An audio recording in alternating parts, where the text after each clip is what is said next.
بلدمون نرسیده سیمی یا دینه در کوچه مونده گیده یا خلاشگاه خونش تا جمعون کرد التماس هموطن ما بلدمون نرسیده التماس عیشما برادر اپا جانا این قیدی که یادم کنه مده حق تا روز جمعه دوتا میکنم خدا عیشما نگاه خدا عیشما روزی باشه امانت این الله.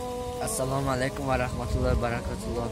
هموطنان روز سعید جمعه مبارک. با ما کمک کنید در می روز سعید جمعه با ما التماس.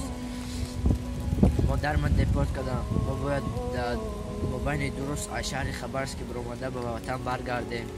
خواهرچم کسالای پدر ندارم. پدرم گذشتگی است. ما یک روز در لشکر با ما یاردم دادن. التماس با ما کمک کنید. هموطنان در حقتان دعا میکنم. همچون فرزند خودتان با ما یاردم. هموطنان یاردم تین خوبره که اونو خوردگی قیدیگه یاردم تین خدا عیشما راضی باشه در حقتان دعا میکنم امانتان